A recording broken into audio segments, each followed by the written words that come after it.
So I'm sure a lot of you guys are here for the title of the video. Jehovah's Witnesses make a big announcement. So let me just get that out of the way now and tell you they have not declared the end of the world yet. Not yet. So Jehovah's Witness ideology is kind of a complicated thing. What's going to happen, and in what order, that type of thing. So I found this post on the XJW subreddit, and I just wanted to give it a read real quick, because up to this point, Jehovah's Witnesses believed that people would be judged on their heart condition, not whether or not they are baptized, basically. My mom even told me that when I was little, that you'd be judged on your heart condition, like how your disposition toward the religion and things like that, not based on whether or not your participation in the organization. So I took a look at this Reddit post. Let's just pull up the Reddit post and give it a read here. It says, "To all naysayers and apologists who say that Jehovah will look at hearts at Armageddon and save billions, my own mother believes this." This is the October 2019 Study Watchtower, page 11, paragraph 14. As you can see, it makes it crystal clear that only baptized witnesses will survive Armageddon. So I pulled that up, and I wanted to give it a read. I wanted to read the actual Watchtower. Let me give you a little bit of background on this Watchtower. This is not the standard stuff they hand out to anybody on the street.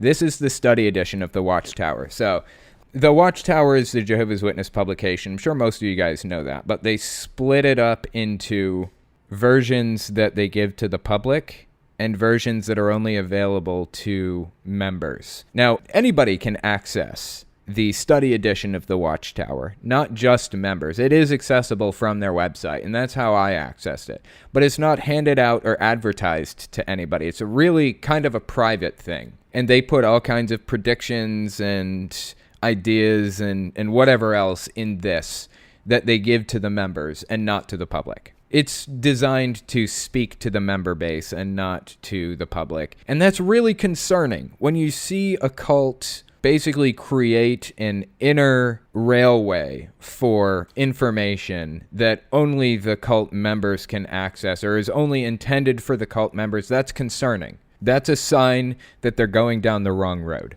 It's a sign that they're trying to separate communication from the rest of the world and from Jehovah's Witnesses. That's what they're trying to do here. So this is in the study edition, which is the private cult member version of the Watchtower. So let's read these two paragraphs. Keep trying to make disciples is the subheading here. Let's see what they have to say. Read Matthew 28, 19, and 20. As we conduct Bible studies, we have to try our best to make disciples, teaching them to observe all the things Jesus has commanded. We need to help people understand how important it is for them to take their stand for Jehovah and his kingdom. This means trying to motivate people to make the truth their own by applying what they learn, dedicating their life to Jehovah, and getting baptized. Only then will they survive Jehovah's Day. That's extremely relevant. Just that last line there, if you aren't baptized, you won't survive Armageddon. That's extremely important, and it has a lot of implications to it. The children of parents who are baptized, but the children themselves are not, the implication here is that those children are not going to make it through Armageddon. They're going to be killed if you are not a baptized member of the religion. Now, I know Catholicism baptizes children when they're babies, right? Jehovah's Witnesses do not. With Jehovah's Witnesses, it's a much more serious thing. You're pretty much dedicating yourself to this organization for the rest of your life. You're making a pledge to this organization. You're signing a contract with this organization that you will remain a part of it for the rest of your life. And if you don't, if at some point in your life you realize, hey, this is kind of messed up, they're doing something messed up here, or I don't know that I really believe this, or anything, they will pull the rug out from under you the moment they have suspicions about you. They will cut you off from your friends and family and everything that you own or love or care about instantly. It's just over right there. Now that is extremely concerning to me, because the fact that they're saying you have to be baptized to make it through Armageddon means that they're pushing for children to get baptized earlier and earlier and earlier. I got baptized when I was like 14, but I know some people who were baptized when they were like 9. That is so young. To make a lifelong commitment to an organization that has such deep ramifications for breaking that promise. The following paragraph says, as mentioned earlier, there's very little time between now and the end of this system of things. For this reason, we cannot afford to keep studying the Bible with people who have no clear intention of becoming Christ's disciples. Our work is urgent. There are many people who have yet to hear the kingdom message before it's too late. So if you're studying the Bible with somebody who doesn't seem like they're progressing quickly enough for you, then cut ties. Just end it. Just move on to another person who you think you can bring in. They are making a big push right now, and it's scary because they said in the end times what's going to happen is they're going to stop accepting people into the religion anymore. At a certain point in time, they say their message is going to switch from good news to judgment, which basically means they are going to continue knocking on doors until the end of time. They're not going to stop doing that. They're going to continue preaching God's word the entire time. But instead of doing what they're doing now, which is telling people, hey, join our religion, get baptized, do all this other stuff. Instead of doing that, they switch the message to one of judgment, where they just knock on doors and say, it's over. You're going to die. That's it. They're just going to walk up to people's doors, knock on them, and say, God is going to kill you. And I'm just waiting for them to make that call. The fact that they put this in the private cult communication magazine. There is very little time between now and the end of this system of things. For this reason, we cannot afford to keep studying the Bible with people who have no clear intention of becoming Christ's disciples. The fact that this is in there is extremely concerning. From a psychology standpoint, I'm going to be really, really fascinated if they do finally switch from good news to judgment. And honestly, they're really, really convinced that it's going to happen soon. And part of the reason why they're so convinced of that is because of what's happening in Russia. I'm sure a lot of you guys know that they're banned in Russia.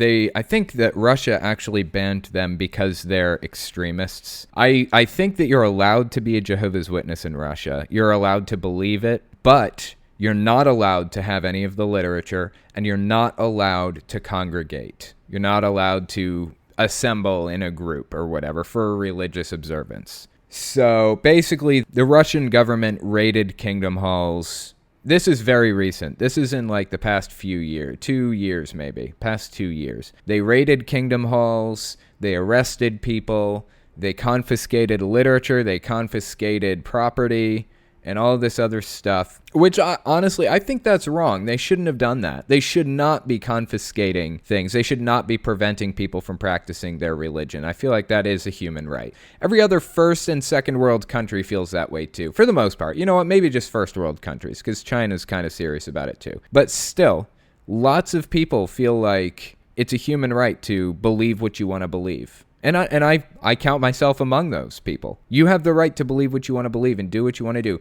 as long as it's not hurting other people. But this whole Russia situation with them getting banned has just fortified Jehovah's Witnesses' beliefs. Just made them more sure that they were right, and more sure that the end is closer than ever. I heard a news story recently where there were some Jehovah's Witnesses who were actually tortured by Russia, by the Russian government. They wanted information on where the leadership was and who the leadership was and everything, and they took the people and they had them stand in buckets and they poured cold water over them, and then they tased them. They tortured them, and that's fucking sad. It should not be like that. I don't even care. They shouldn't be like that. They shouldn't have to go through that. Nobody should. Period. So, and look what happened. You know, this is the end result of that situation. Jehovah's Witnesses are even more convinced that they were right than they were before any of that happened. So it's really not productive. It's not helpful. It just digs them into their position even deeper. And now we have Jehovah's Witnesses scaring people even more, telling them that if their kids aren't baptized, then they're not going to be in the new system with them. They're not, which is basically what Jehovah's Witnesses would refer to as traditional Christians would call heaven. It's a paradise earth, though. It's not heaven. It's basically like the Garden of Eden 2.0. They're not going to see them in the Garden of Eden 2.0 if they don't get them baptized. So the goal is to get children baptized as young as possible, to lock them into the religion as young as possible, and get them for life. If they ever leave, then it's over. They lose their parents, their brothers and sisters and aunts and uncles and grandparents, cousins, everybody. It's gone. That's what we're dealing with now. Jehovah's Witnesses ask court to reverse $35 million abuse verdict. I thought this was really, really fascinating. Apparently this happened in Montana.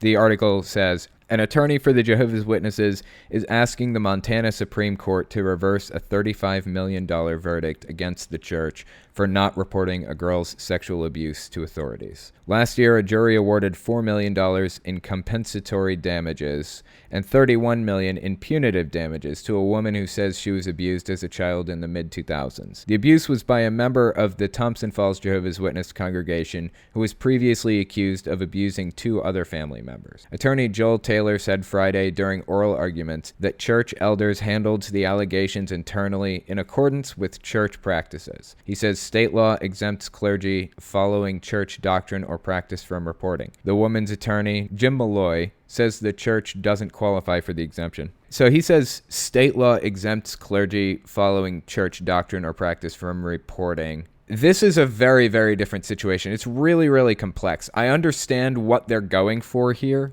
but it's really different. It would protect, for example, Catholic priests. Like if somebody says something in confession, it protects them from having to reveal it to anybody else. Kind of like lawyer-client confidentiality or whatever. That's not what this is, though. This isn't the kind of thing where they're telling them in confidence and expecting them not to tell anybody or anything like that. They're not confessing something. They're telling somebody of a crime that they just experienced or that was committed. This is Jehovah's Witnesses' blatant, obvious attempt at fortifying their own government, which is what they've wanted this entire time. They've been trying to set up their de facto own government since the beginning. They don't want the outside world to take part in their community. And they don't want to take part in the outside world's community either. They want it to stay completely separate. Unfortunately for Jehovah's Witnesses, or maybe fortunately for Jehovah's Witnesses, that's not how this works. If there's a crime committed,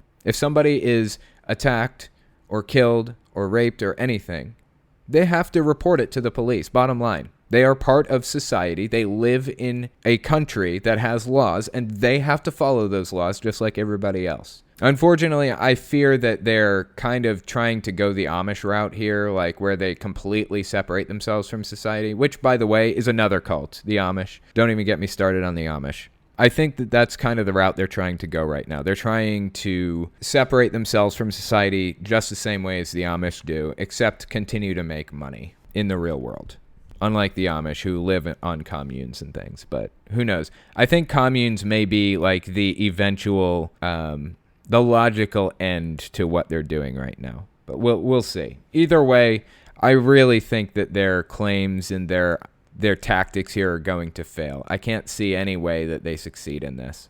First up was from Seabird of what's the most wild Jehovah's Witness belief? What is the most wild Jehovah's Witness belief? That's a really good question. Oh, shoot. I meant to think about this before the podcast actually started. Well, let me think about some other wild beliefs, not just Jehovah's Witnesses. Let me give you an example of Scientology's most wild belief, or what I would consider to be Scientology's most wild belief. I would call the Xenu story a pretty wild belief. Now, there are more harmful beliefs than that one. For example, the whole fair game doctrine thing, where you can say or do anything to anybody to bring them down if they're a suppressive person, if you're perceived as harming Scientology in any way, then attacking them is justified.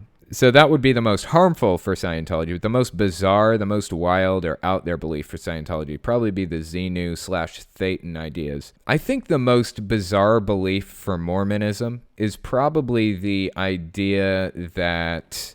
this is a tough one. I'd say for Mormonism, the most bizarre belief is probably the idea that they had horses in America around the time that the Book of Mormon was set, or that Native Americans or certain tribes in the U.S. were descended from Israelites. That's a little bit bizarre. Or here's another one. The idea that Joseph Smith was capable of reading an ancient Egyptian document. That's pretty, like hieroglyphics. That's pretty out there, pretty bizarre, I think. And it's heavily debunked in the CES letter. If you guys have not read the CES letter, you definitely should. It's a really good read. You can find it on Amazon. I think you can find it for free in PDF form on the internet. For Jehovah's Witnesses, I would say the most out there bizarre belief is probably... I'm trying to think of something that's different from traditional Christianity. All right, here's one. The second generation teaching. That's a pretty bizarre belief. They believe that the end is going to come before the generation who lived in 1914 dies out, and that's already happened, so they had to come up with the second generation teaching. And the second generation teaching pretty much says... They didn't mean generation. They mean anybody who was alive at the same time as somebody who was alive during 1914. That's the time frame we're working with for the end. And like I've said this before, I think they've got another, if I'm being super ultra generous, they've got 25 years before that doctrine, which is fundamental, which is core to their belief system, before they have to change that.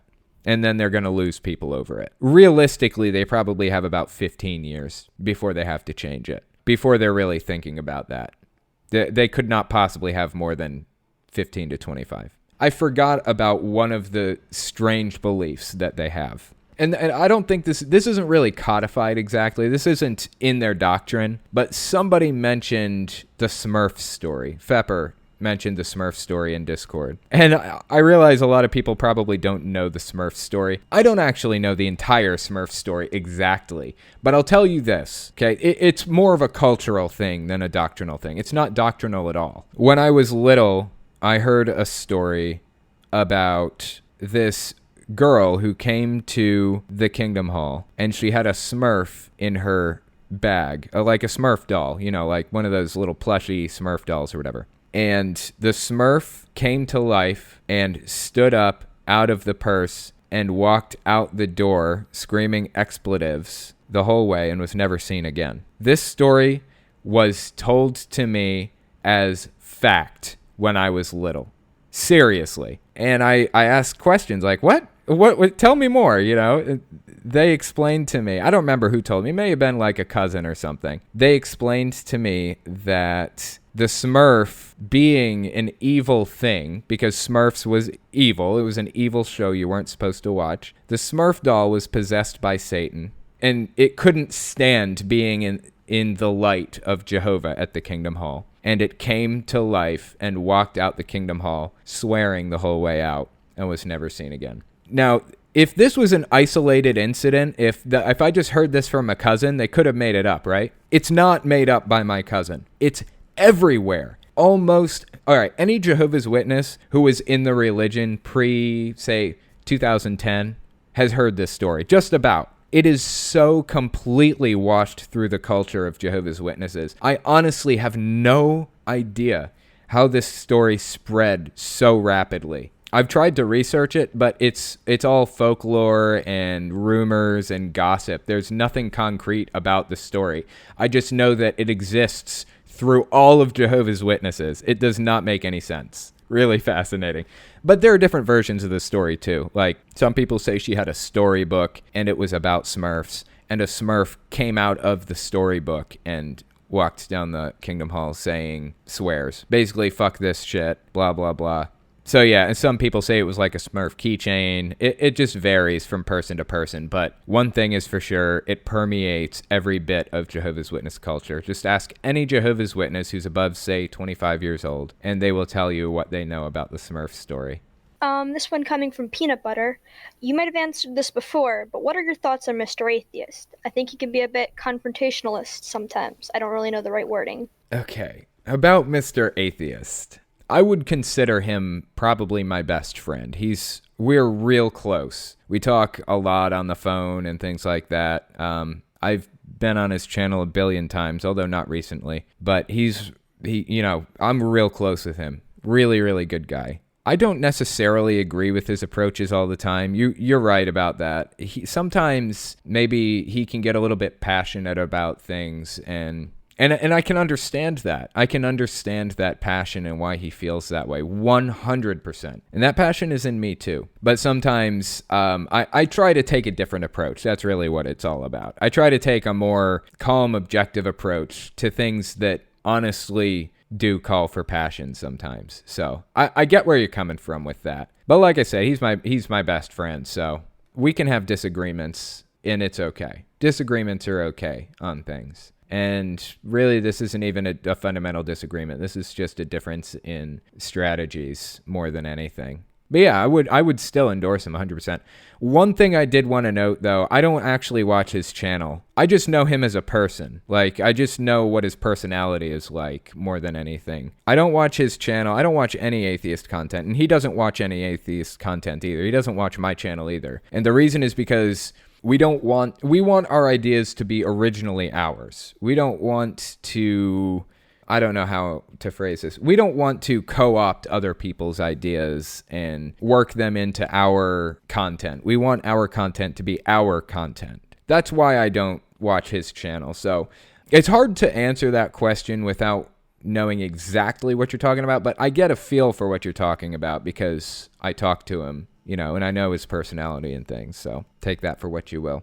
This one coming from Seabird again. What's your favorite movie? I don't know. I don't really watch very many movies. I guess I would have to say Pulp Fiction was pretty good. Avatar was pretty good. I don't know. I don't watch many movies. I'm sure I have a favorite that I'm overlooking, and I'll be disappointed in myself tonight at like 2 a.m. I'll wake up and be like, oh, God, I should have said that movie. But yeah, I can't think of one right off the top of my head. Pulp Fiction was good, though. I liked Django Unchained. I thought that was a really solid movie, too. This one coming from All That Jazz 93. I was doing a little bit of a straight epistemology and asked Jehovah's Witnesses how they reconcile their doctrine of only helping other Jehovah's Witnesses with Jesus' parable about the Good Samaritan, which advocates helping everyone regardless of beliefs. If I were to ask them that, what kind of mental gymnastics do you think they would use to justify their position? They would deny that. They would say, oh, we help everybody, we help everybody. But in reality, actually, they do not. Let me tell you what they do.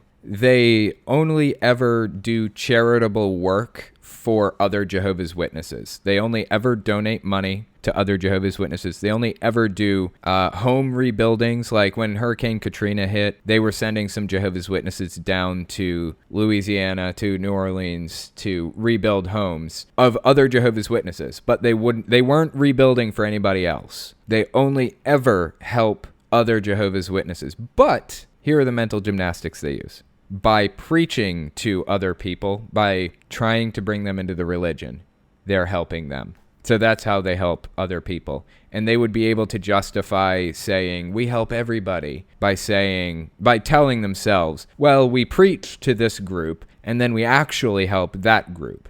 So we're basically helping everybody. Those are the gymnastics they would go through. I don't know that I would take that route because it would be a really easy pitfall for them to kind of hurdle over pretty much. This one coming from Trigor. I'm gay and I'm still having some troubles with my mother with me being gay. What do you think's a good way to work around this issue?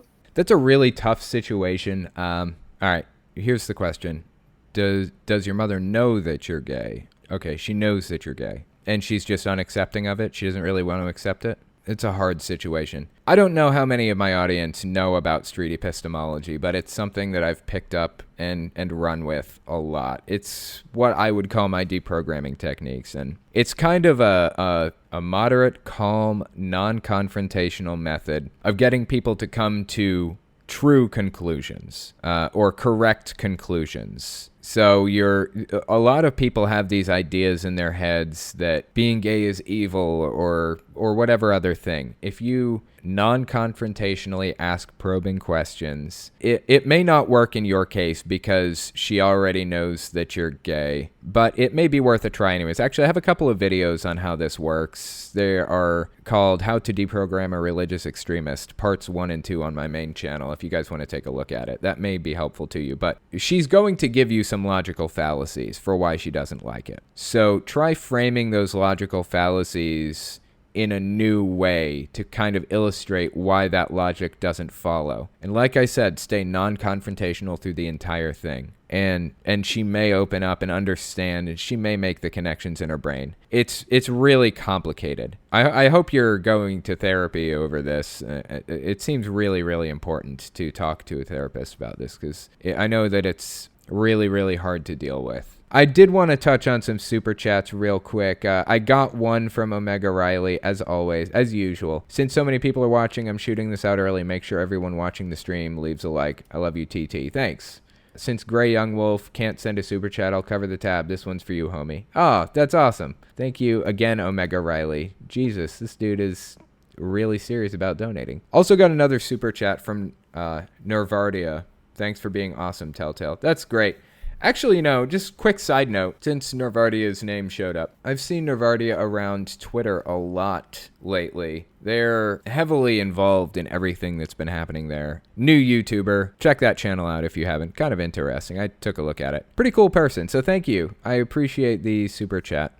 This one coming from Trigor. I wanted to ask you what you think of Jehovah's Witnesses around the world. For example, I live in Denmark, and here they don't seem to be as extreme as in the U.S. I would love to hear your perspectives on different cultures and Jehovah's Witnesses' responses to them. That's a good question. The further away from the headquarters you get, basically, which the headquarters is in New York City, of course. The further away you get from the headquarters, the less of a hold it has on people, but it still has a hold on people. They are a little bit less extreme, but it's still there. They're all still trained in the same way. They all still believe the same things, and they all still largely practice the same way. Sometimes you'll run across a congregation who won't hesitate to report to the police, if there's some case of abuse. And that's a good thing. There are some cases where people will be okay with you dating a non-Jehovah's Witness. There are some cases where they'll be okay with you talking to a disfellowshipped family member or something.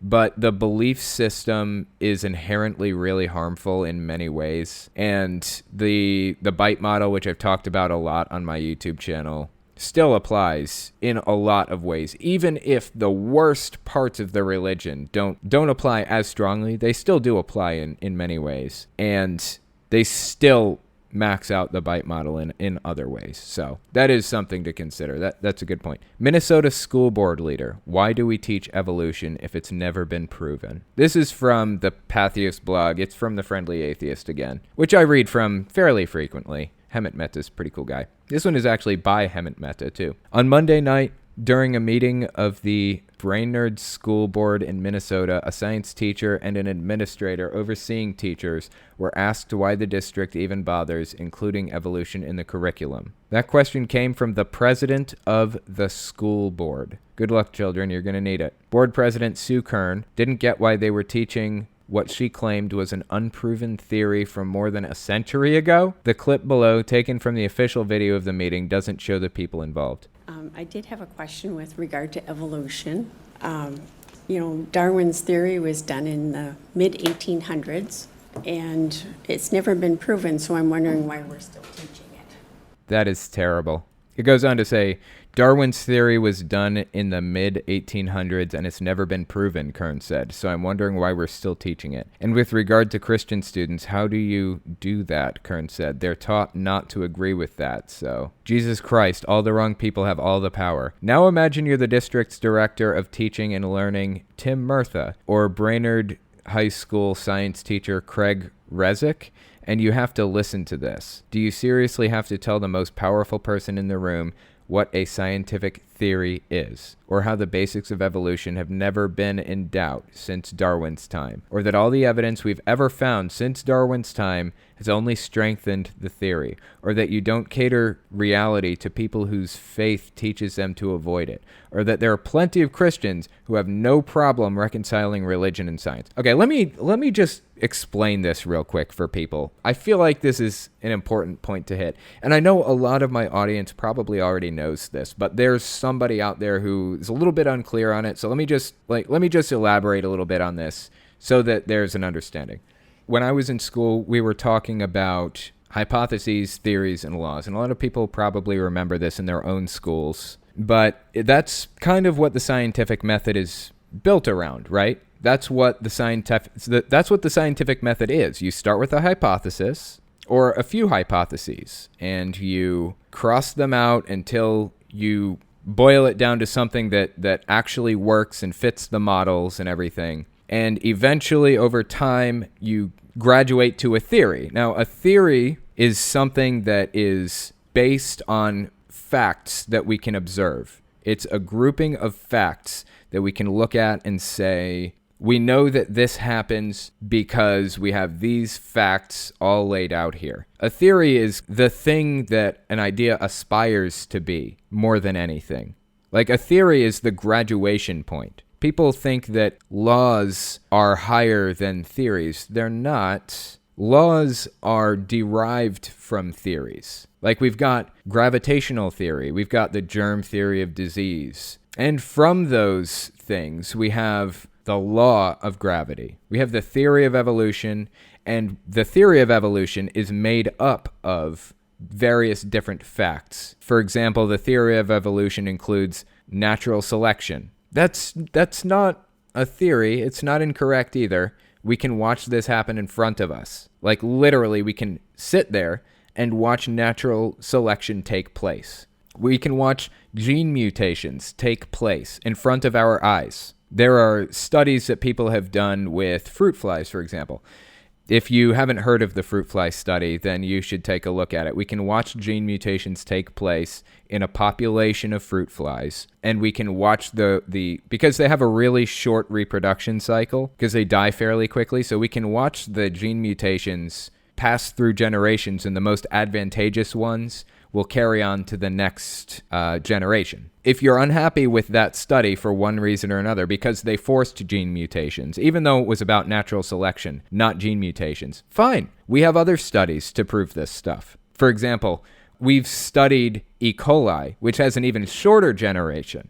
We've watched E. coli evolve the ability to take in citrate, which it could not do before, over 70,000 generations. That was a huge accomplishment. And that right there is proof of the theory of evolution, which is made up of natural selection, gene mutations, gene duplication, and all of these other facts that we have observed. And then we can derive laws from theories. So that's what a theory is. That's how it works. And that's why it's so heartbreaking to see these people. Oh, look, you've got my recommended thing up here at what I was looking at. I've got like Tool songs being recommended by YouTube right now. Anyways, that's why it's so heartbreaking to see, what was it? The president of the school board saying that evolution is discredited. Just any basic science class, critical thinking at any level will show you that it's not discredited. It's fact. We have the fact of evolution, and we have the theory of evolution. It's a fact. I'm sorry. And it's really sad to see this person saying this. To their credit and professionalism, there are no pictures I can find of them looking at Kern with dropped jaws and wide eyes, but their responses make it clear that's what they were thinking. The Brainerd Dispatch has the rough quotations. The interesting thing about theories is that we have to find information to disprove it. There hasn't been any information found to disprove the theory of evolution. As we learn more about DNA, it only solidified it. It's based on observation. It's based on fact. If we ever find any evidence to disprove it, we would amend that, because that's what we can do with the theory, he added. But there hasn't been any evidence to disprove it presented at this time. The theory of evolution will never be disproven, quote unquote. There are facts that we can observe. I mean, I'm sure that we can amend the theory of evolution. That maybe some parts in it that need to be amended. I don't know. Maybe not. But it's never going away. We have facts that we can observe and build this theory on top of. The fact that this was said at all is an embarrassment, and it's depressing. The fact that it was said by the president of the school board is even worse. How do you even get into that position, going through college and everything, and not understand how basic science works? It's an embarrassment. This is science, and science deals with facts. It doesn't deal with belief, Resnick said. It doesn't have to be a dilemma or a concern for someone to choose between Christianity and evolution. That's not what this is about. You can actually embrace both. It's my duty as a teacher to teach science and not teach religion. That's the separation of church and state. Thank you. This dude is the shit. I'm a huge fan of this teacher right now. Rezik. Shout outs to Rezik. I gotta find this guy and send him a thank you letter. This dude sounds awesome. The article goes on to say, at least the right person is in the classroom. Those were smart answers to dumb questions, at least given where they were coming from. Murtha played it even safer, saying that the state required them to follow certain education guidelines, including the teaching of evolution, and the district would be in trouble if they didn't teach it. Kern didn't push back on that. Still, the fact that she even had to ask suggests that she either doesn't understand basic science or thinks religious dogma should override settled science. That's a huge liability for any school districts that actually want students to succeed. At least the people with direct contact with students understand why Kern shouldn't be taken seriously. Maybe she was trying to gauge the room. Maybe she was like just mentioning it to see how they felt, because she didn't, it says here she didn't push back when one of them said they'd be breaking the law basically by not teaching it. She just left it at that. I bet she was just saying it to see how the teachers felt and maybe decide if she's going to take it further or not. I mean, this is a person in a position of power. It's extremely disturbing that they said that. It's very disconcerting.